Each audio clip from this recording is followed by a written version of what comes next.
Olá amigos do canal, mais um vídeo para vocês. Pessoal, vou fazer um vídeo rápido hoje sobre barulho no freio. A gente está aqui com um exemplo, um HB20, tá? E muita gente reclama, não só nesse carro, mas em diversos carros aí, em relação a barulho aqui em parte de suspensão, né? O pessoal geralmente chega até a oficina, não sabe especificar exatamente de onde vem o barulho, mas o que acontece?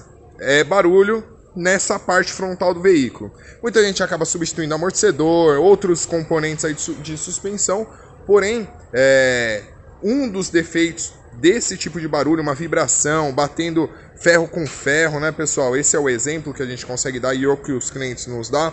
Mais ou menos isso aqui, vamos simular. Esse barulho, pessoal, de pastilha, tá? Batendo uma na outra. Pessoal, isso pode ser várias coisas. O vídeo explicativo de hoje é o que? É isso, pessoal. Às vezes pode ser a simples mola aqui da pastilha, tá?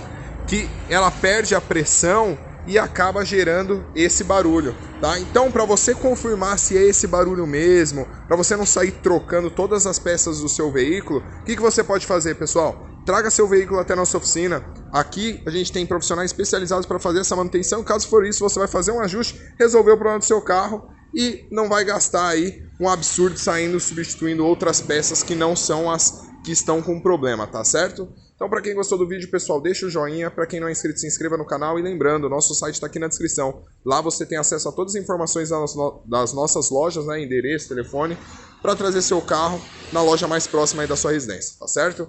Então, fica mais esse vídeo aí para vocês. E um abraço, até o próximo vídeo.